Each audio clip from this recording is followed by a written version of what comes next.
11મા પ્રકરણથી આપણી સામે એક એક પ્રશ્ન રજૂ થાય છે અને એક એક પ્રશ્નનો જવાબ ભગવાન આપે છે. પ્રશ્ન એલો છે કે કર્મયોગીઓ કેવી રીતે કર્મ કરે છે. ચાલો વી એક્સેપ્ટ કે કર્મ કરવું, તો હવે અમને સમજાવો કે કર્મયોગીઓ કેવી રીતે કર્મ કરે છે. તમે વાંચશો એટલે ખ્યાલ આવશે. શરીરે મન બુદ્ધિએ માત્ર વા ઇન્દ્રિયે કરે આત્માની શુદ્ધિને કાજે યોગી નિસંગ કર્મને. ઇઝી છે સમજાવવાનું, છતાં તમારે જીવન શુદ્ધિ કરવાની છે. ભાષ્યકારો એવું કહે છે કે જીવન શુદ્ધિ માટે તમારી કેટલીક વધુ શુદ્ધિઓ જરૂરી છે અને એની શરૂઆત થાય દેહ શુદ્ધિથી. તમારે પહેલાં દેહ શુદ્ધિ આવે, પછી ગૃહ શુદ્ધિ આવે, પછી વ્યવહાર શુદ્ધિ આવે, પછી અન્ન શુદ્ધિ આવે, પછી અર્થ શુદ્ધિ આવે, પછી દૃષ્ટિ શુદ્ધિ આવે, પછી ભોગ શુદ્ધિ આવે, પછી આત્મશુદ્ધિ આવે, તો જીવન શુદ્ધિ થાય. આટલા તત્વોનો એમાં સમાવેશ કરવાનો. આમ તો જુઓ તો સિક્વન્સ છે, ક્રમ છે. મારા શરીરથી શરૂ કરીને દેહ પછી ગૃહ, જે ગમાં તમે રહ્યો છો તે, ગૃહ પછીનો વ્યાત એટલે તમારો વ્યવહાર કેમ કરવાનો છો, સાથે રહ્યો છો કેમ વ્યવહાર કરશો, વ્યવહાર પછીની વાત તો કે તમે ખાવ છો શું, અન્ન શુદ્ધિ. રાઈટ. આપણે ત્યાં કેટલાક લોકોને ખ્યાલ છે કે શું ખવાય ને શું ન ખવાય, અને ઘણા બધા લોકોને ખબર જ નથી શું ખવાય ને શું ન ખવાય. આપણે લોકો એવા વાતાવરણમાં રહેતા હોઈએ કે જ્યાં અમુક વસ્તુઓ વાતાવરણને લઈને નિષેધ છે. ઠંડા પ્રદેશોની અંદર કદાચ નોનવેજ ખાવું પડતું હોય તો હજી યોગ્ય છે, પણ તમે ભરચક 42-48 ડિગ્રી તાપમાનવાળા ગુજરાતની અંદર રહીને રાત્રે જો ઇન્ડિયાની રેકડીઓ પાસે જમા થઈને ખાતા હો તો એનો અર્થ એવો છે કે તમે ગીતા તો શું, તમે તમારું કાંઈ સમજ્યા નથી. એટલે અન્ન શુદ્ધિ બહુ મહત્વની, જેને લઈને આપણા બધા જ પ્રકારના રોગો શરૂ થયા. શરૂઆત કરી આપણે દેહથી, દેહ પછી આવ્યું ગૃહ, ગૃહ પછી આવ્યું વ્યવહાર, વ્યવહાર પછી આવ્યું અન્ન, અન્ન પછી આવ્યું અર્થ. શું કમાવું છો? સાચે રસ્તે આવેલો જે પૈસો છે એનાથી જ સાચું અન્ન ખરીદી શકાશે. રેસ્ટેશ્વરમાં કોઈ એક શુદ્ધિ ટકે અથવા પૂરી થાય એટલે બધું પૂરું થઈ જાય. આમ કરતાં કરતાં તમારે જીવન શુદ્ધિ સુધી જવાનું છે, જેનું વર્ણન સ્પષ્ટ રીતે કર્યું છે. હવે વ્યવહાર શુદ્ધિનો મિનિંગ શું કરવો? પ્રકૃતિ સાથેનો વ્યવહાર. આ ક્લેરિટી એટલે જરૂર છે કે વ્યવહાર એટલે શું? પ્રકૃતિ સાથેનો વ્યવહાર. તમારી આસપાસ જે છે, જે તમારા ખરેખર સીધા કુટુંબના સભ્યો નથી પણ સભ્યો છે. વિનોબાજી ઉદાહરણ આપે છે કે માં એમ કહેતી જમવા બેસીએ તે પહેલાં કે આલે આ કાગવાસ નાખી આવો, અને જમવાનું શરૂ કરતા હોય ત્યાં ઉઠાડે કે જા બાજુમાં જઈને કાગડા માટે નાખી આવો. હજી આવીને બેસીએ ને પહેલો કોળિયો ભરે ત્યાં કે આ ગૌ ગરાસ દેતો આવો. વિનોબાજીની વાત વાંચવા જેવી છે અને કેવી રીતે ઉછેરવામાં આવ્યા તે હું માનું છું કે ગીતાને સમજવા માટે વિનોબાજીના જીવનને પણ સમજવું જોઈએ. અને એમણે બહુ જ સ્પષ્ટ રીતે કહ્યું છે કે મને આ જે મારી અંદરની કરુણા આ ઉંમરે જે પ્રગટી છે એ મારી માએ ત્યારે જે કંઈ મને શીખવ્યું હતું એને લઈને પ્રગટી છે. મહાત્મા ગાંધીએ પણ કહ્યું છે કે પોતાના જીવનના ઘડતરમાં મા બાપનો વ્યવહાર જે શીખ્યો એ કેટલો કામ લાગ્યો છે.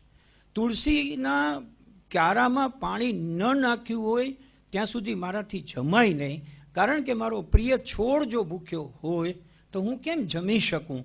આ ગુણ ઉમેરવાનો છે નાનપણમાં.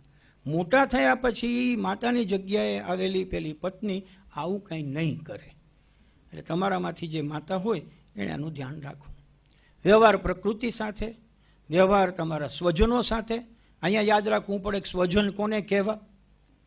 આપણી મોટી મીથ હોય છે કે અમારો સ્વજન છે, અને આપણે એટલા બધા વ્યાપક હોય મને તો બધા સારા લાગે. એ બહુ સારું છે, ઇટ્સ અ ગુડ થિંગ કે બધું સારું જ લાગે, પણ એમાંથી જો પછી એકને સિલેક્ટ કરવાનો વારો આવે તો આપણે કહ્યું હતું કે રાગ દ્વેષ વગરનો હોતો નથી, તો દ્વેષ તાત્કાલિક ત્યાં આવશે. તો તમારા સ્વજન સાથે, તમારા વિજનો સાથે વિરોધીઓ છે, મને ખબર છે કે એ મારો કટ્ટર વિરોધી છે, તો શું કરવું? મેં તમને ખ્યાલ છે ગયા વખતે બોલતા બોલતા મારાથી બોલાઈ ગયું હતું અને મેં પછી વિડીયોમાં જોતો હતો કે તમે જ્યાં બેઠા છો ત્યાં તમે કંકાસ ન સર્જો, અથવા સર્જાતો હોય તો એનો એક ભાગ ન બનો, એટલો તો નિર્ણય લઈ શકો. એ જે સર્જે છે એ બધા મારા વિજનો છે. સમગ્ર પૃથ્વી એક છે ને સમગ્ર જીવ એક છે. લોકાહ સમસ્તાહ સુખીનો ભવંતુની બદલે હવે જીવાહ સમસ્તાહ સુખીનો ભવંતુ કરવું પડ્યું. એનો અર્થ એવો કે પ્રત્યેક જીવ સમાન છે. તો એ મને જે શીખવે છે એ મારો ખરેખર સ્વજન ગણો કે જે કોઈ ગણો, વિજન ગણો, વિરોધી છે, એની સાથે વ્યવહાર કેમ કરવો? ભૂલી જવું, લિસ્ટમાંથી એનું નામ કાઢી નાખવું, મોબાઈલની યાદીમાંથી એને ડિલીટ કરી દેવા. નહીં તો વચ્ચે વચ્ચે આવશો ને, તમે કમલેશભાઈ નામ રાખશો અને કમલેશભાઈ દાખલ કરો ને બાજુમાં ઓલો જો બીજા કમલેશ આવી જશે ને ઘરે, આ ક્યાં આવી ગયો યાર?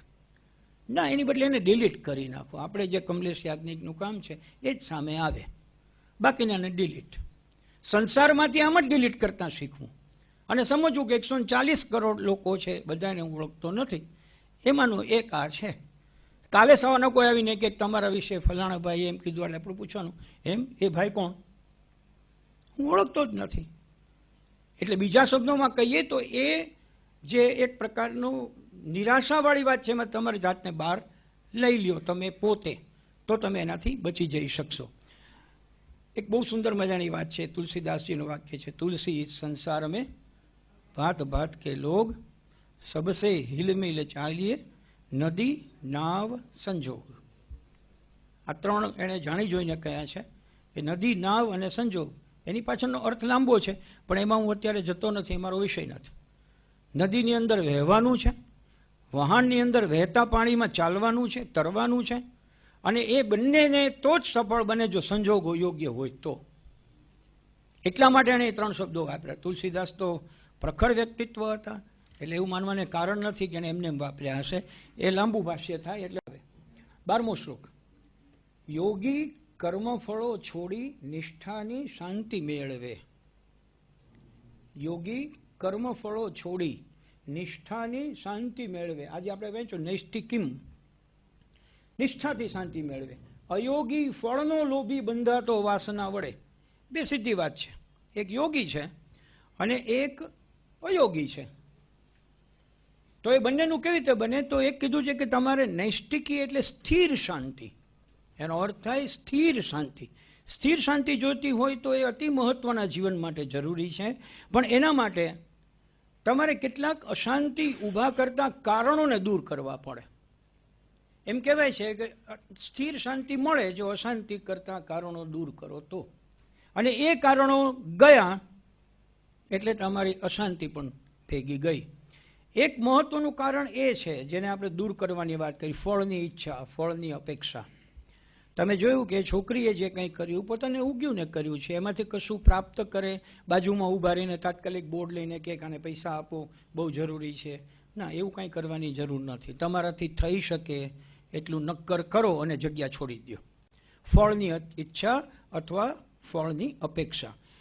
જેને પહેલેથી જ ફળની ઈચ્છા હોતી નથી, યાદ એ રાખવાનું, જેને પહેલેથી જ એવું નથી કે મને આમાં કંઈ ફળ મળે, એને કોઈ અશાંતિનું કારણ જ નથી.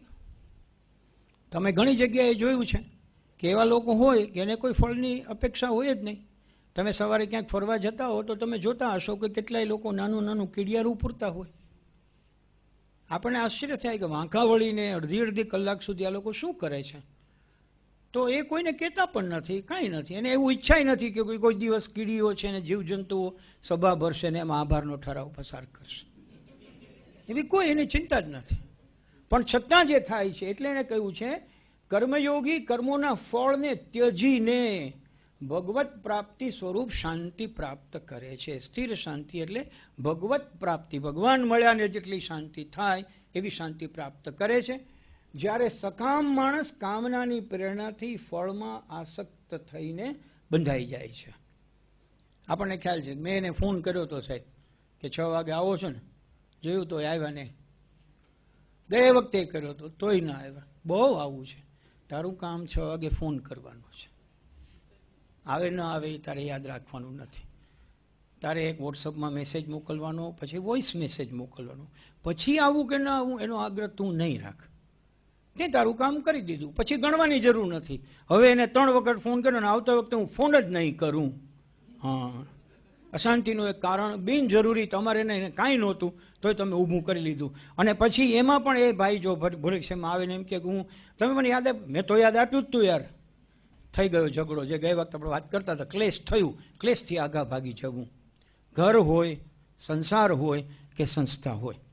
મિત્રો, આ જે વાસના બંધાવા વાળી વાત છે કે જે તમને વાસનામાં બાંધે છે, એ ખબર નથી પડતી એમ બંધાય છે.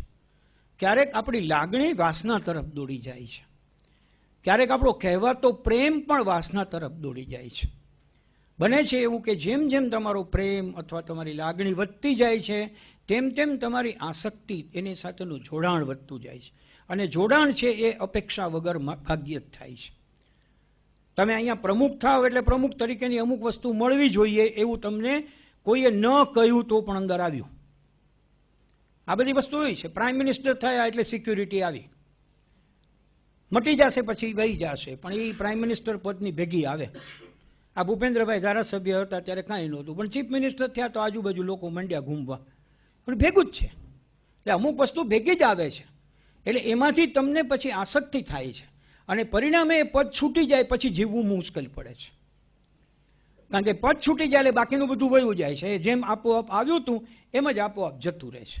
અને ત્યારે આપણે સહન નથી કરી શકતા, મનને સમજાવી નથી શકતા કે ભાઈ આ પદ સાથે આવેલી ગોળની આજુબાજુ માખીઓ હોય, ગોળ લઈ લ્યો તો માખી વહી જાય, એના જેવું થયું છે. આટલી વાત એટલા માટે મેં કહ્યું કે પ્રેમ અને લાગણી પણ તમને આસક્તિ તરફ લઈ જાય